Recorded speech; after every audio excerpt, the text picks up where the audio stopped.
Hi hello welcome back to my channel. ഇന്ന് വന്നിട്ടുള്ളത് നല്ലൊരു അടിപൊളി ടേസ്റ്റി ആയിട്ടുള്ള സ്നാക്കിൻ്റെ റെസിപ്പിയുമായിട്ടാണ്. ഒരു കപ്പ് പച്ചരിയും ഉരുളക്കിഴങ്ങും ഉണ്ടെങ്കിൽ ചെയ്തെടുക്കാൻ പറ്റിയ നല്ല ടേസ്റ്റി ആയിട്ടുള്ള ഒരു സ്നാക്കാണ് ഇത്. നമുക്ക് കുട്ടികൾക്ക് സ്നാക്സ് ബോക്സിൽ കൊടുത്തു വിടാം. അതുപോലെ തന്നെ നമുക്ക് രാവിലെ ഇത് ബ്രേക്ക്ഫാസ്റ്റ് ആയിട്ടും കഴിക്കാം. അപ്പോൾ നല്ല സിമ്പിളായിട്ടുള്ള നല്ല ടേസ്റ്റി ആയിട്ടുള്ള അത്യാവശ്യം നല്ല ഹെൽത്തി ആയിട്ടുള്ള ഒരു സ്നാക്കിൻ്റെ റെസിപ്പിയാണ്. അപ്പോൾ വീഡിയോ സ്കിപ്പ് ചെയ്യാതെ കാണാം. സബ്സ്ക്രൈബ് ചെയ്യാത്തവരുണ്ടെങ്കിൽ ഒന്ന് സബ്സ്ക്രൈബ് ചെയ്യുക. ഇനി നമുക്ക് നേരെ റെസിപ്പിയിലോട്ട് പോവാം. അപ്പോൾ ഇതിന് വേണ്ടിയിട്ട് ഞാൻ ഒരു കപ്പ് പച്ചരി 3-4 മണിക്കൂർ കുതിർത്ത് വെച്ചിട്ടുണ്ട്. നന്നായിട്ട് കഴുകിയതിന് ശേഷം അരി കുതിർത്ത് വെക്കുക. അപ്പോൾ ഇപ്പോൾ ഒരു 3-4 മണിക്കൂർ ആയിട്ടുണ്ട്. ഇനി ഇത് ജസ്റ്റ് ഒന്നുകൂടെ ഒന്ന് കഴുകി വെള്ളമൊക്കെ കളഞ്ഞെടുത്തിട്ട് വരാം. അങ്ങനെ ഇതാ ഞാൻ അരി ഒന്നുകൂടി കഴുകി വെള്ളമൊക്കെ കളഞ്ഞെടുത്തിട്ടുണ്ട്. ഇനി നമുക്ക് ഇതിനെ ഒരു മിക്സിയുടെ ജാറിലിട്ടിട്ട് പേസ്റ്റ് ആക്കിയിട്ട് നല്ല സ്മൂത്ത് ആയിട്ടുള്ള പേസ്റ്റ് ആക്കി അരച്ചെടുക്കണം. അപ്പം ഞാനിവിടെ ചെറിയ ജാറിലാണ് ഇട്ട് കൊടുക്കുന്നത്. എന്നിട്ട് കുറച്ച് വെള്ളം ഒഴിച്ചിട്ട് നമുക്ക് നല്ല പേസ്റ്റ് ആക്കിയിട്ട് അരച്ചെടുക്കണം. നല്ല ഫൈനായിട്ട് അരയും വേണം, എന്നാൽ ഒരുപാട് വെള്ളം ചേർക്കാനും പാടില്ല.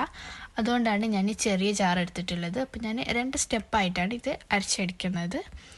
അപ്പോൾ ആവശ്യത്തിന് മാത്രം വെള്ളം ചേർത്തിട്ട് അരച്ചെടുക്കുക. അപ്പോൾ ഞാൻ ഇവിടെ 2ാമത്തെ സ്റ്റെപ്പും അരച്ചെടുത്തിട്ടുണ്ട്. അപ്പോൾ അത് രണ്ടും ഒരു ബൗളിലോട്ട് ഒഴിച്ചിട്ടുണ്ട്. ഇനി ഇത് രണ്ടും കൂടെ ജസ്റ്റ് ഒന്ന് കൈ വെച്ചിട്ട് നന്നായിട്ട് ഇളക്കി മിക്സാക്കി കൊടുക്കുക. ഇനി നമുക്ക് ഇതിലോട്ട് വേണ്ടത് ഉരുളക്കിഴങ്ങാണ്. അപ്പോൾ ഞാൻ വലിയ ഉരുളക്കിഴങ്ങ് ആയതുകൊണ്ട് 2 എടുത്തിട്ടുണ്ട്. അപ്പോൾ മീഡിയം സൈസുള്ള ഉരുളക്കിഴങ്ങ് ആകുമ്പോൾ 3 എടുക്കുക. എന്നിട്ട് അതിനെ നന്നായിട്ടൊന്ന് വേവിച്ചെടുക്കുക. അതിന് ശേഷം ചൂടാറിയ ശേഷം പിന്നെ നമുക്ക് ഇതും ഒന്ന് പേസ്റ്റാക്കി എടുക്കണം. അപ്പോൾ ഇതൊന്ന് കട്ട് ചെയ്തിട്ട് അല്ലെങ്കിൽ കൈ കൊണ്ട് ഉടച്ചിട്ട് മിക്സിയുടെ ജാറിലോട്ട് ചേർത്ത് കൊടുക്കാം. എന്നിട്ട് ഇതും കുറച്ച് ആവശ്യത്തിന് മാത്രം വെള്ളം ഒഴിച്ചിട്ട് നല്ലൊരു സ്മൂത്തായിട്ടുള്ള പേസ്റ്റാക്കി എടുക്കുക. വെള്ളം ചേർക്കുമ്പോൾ ശ്രദ്ധിച്ച് ചേർക്കുക. അപ്പം ഞാനിവിടെ ചെറിയ ജാറാണ് എടുത്തിട്ടുള്ളത്. അതുകൊണ്ട് തന്നെ ഇതും 2 സ്റ്റെപ്പായിട്ടാണ് അരച്ചെടുക്കുന്നത്. നിങ്ങൾക്ക് വേണമെങ്കിൽ വലിയ ജാറിൽ ചെയ്തെടുക്കാം. ഇനി ഇതും നേരത്തെ പറഞ്ഞതുപോലെ നമുക്കിത് നല്ല ഫൈനായിട്ട് അരച്ചെടുക്കാം. അപ്പോൾ അങ്ങനെ ഉരുളക്കിഴങ്ങും 2ാമത്തെ സ്റ്റെപ്പ് നന്നായിട്ട് അരച്ചെടുത്തിട്ടുണ്ട്. അതും നമ്മൾ നേരത്തെ അരച്ച് വെച്ചിട്ടുള്ള ആ ഒരു അരിയുടെ മാവിലേക്കാണ് ചേർത്തിട്ടുള്ളത്. പിന്നെ ഇതിലോട്ട് ആവശ്യത്തിന് ഉപ്പും കൂടി ചേർത്തിട്ട് കൈ വെച്ച് തന്നെ നന്നായിട്ട് ഒരു 2-3 മിനിറ്റ് നന്നായിട്ട് കൈ വെച്ച് മിക്സ് ചെയ്തെടുക്കുക. ശേഷം പിന്നെ ഇതിലോട്ട് നമുക്ക് പച്ചമുളക് ചേർത്ത് കൊടുക്കുക. അപ്പോൾ ഞാനിവിടെ 3 വലിയ പച്ചമുളക് ചെറുതായിട്ട് കട്ട് ചെയ്തിട്ട് ചേർത്തിട്ടുണ്ട്. അപ്പോൾ നിങ്ങളുടെ എരിവിനനുസരിച്ച് ചേർക്കുക. പിന്നെ ഒരു മീഡിയം സൈസ് സവാള അതും ചെറുതായിട്ട് ചോപ്പ് ചെയ്തിട്ട് ചേർത്ത് കൊടുക്കുക. പിന്നെ വേണ്ടത് കുറച്ച് മല്ലിയിലയും കറിവേപ്പിലയുമാണ്. അതും നല്ല ഫൈനായിട്ട് അരിഞ്ഞിട്ട് ചേർത്ത് കൊടുക്കാം. എന്നിട്ട് ഇതും കൂടി നന്നായിട്ട് മിക്സ് ചെയ്തെടുക്കാം. അപ്പോൾ ഇവിടെ സ്പൂൺ വെച്ച് മിക്സ് ചെയ്തെടുക്കാം. എന്നിട്ട് ടേസ്റ്റ് ചെയ്ത് നോക്കിയപ്പോൾ ഉപ്പ് കുറച്ച് കുറവുണ്ട്. അപ്പോൾ ഉപ്പ് ചേർത്തിട്ടുണ്ട്. എന്നിട്ടിത് നന്നായിട്ട് മിക്സാക്കി കൊടുക്കുക. അപ്പോൾ ഇതിൽ പിന്നെ നമുക്ക് കുറച്ച് ചെറിയ ജീരകം ചേർത്ത് കൊടുക്കുക. അപ്പോൾ അതിൻ്റെ ജീരകത്തിൻ്റെ ഫ്ലേവർ വല്ലാതെ ഇഷ്ടമല്ലാത്തതുകൊണ്ട് ഞാൻ കുറച്ച് ചേർത്തിട്ടുള്ളൂ. അപ്പോൾ നിങ്ങൾ ഫ്ലേവർ നോക്കിയിട്ട് ചേർത്ത് കൊടുക്കുക.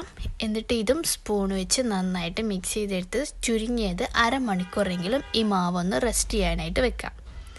അതിനുശേഷം പിന്നെ നമുക്ക് ഓയിൽ ചൂടാക്കിയിട്ട് ഇത് ഡീപ്പ് ഫ്രൈ ചെയ്തെടുക്കാം. നമ്മൾ സാധാരണ പക്കവട ചെയ്തെടുക്കുന്നത് പോലെ ചെയ്തെടുക്കാം. അപ്പം മാവ് ലൂസാകുമ്പോൾ നമുക്ക് ഇതുപോലെ ബോൾസ് ആക്കിയിട്ട് കിട്ടില്ല. അപ്പോൾ അഥവാ മാവ് ലൂസായി പോവുകയാണെങ്കിൽ കുറച്ച് അരിപ്പൊടി ചേർത്തിട്ട് നന്നായിട്ട് മിക്സ് ചെയ്ത് ടൈറ്റാക്കി എടുക്കുക.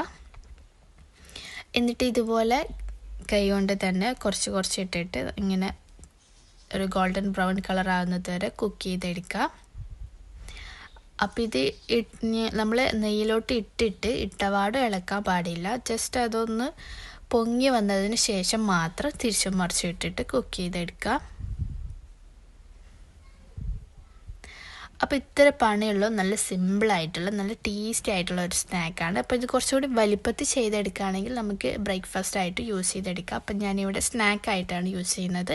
അപ്പോൾ വീഡിയോ ഇഷ്ടമായിട്ടുണ്ടെങ്കിൽ ലൈക്ക് ചെയ്യാനും ഷെയർ ചെയ്യാനും മറക്കരുത്. അതുപോലെ തന്നെ ചാനൽ ആദ്യമായിട്ട് കാണുന്നവരും ഇതുവരെ സബ്സ്ക്രൈബ് ചെയ്യാത്തവരുണ്ടെങ്കിൽ ഒന്ന് സബ്സ്ക്രൈബ് ചെയ്ത് സപ്പോർട്ട് ചെയ്യുക. കൂടെ തന്നെ ഇൻസ്റ്റാഗ്രാം പേജ് ഒന്ന് ഫോളോ ചെയ്യുക.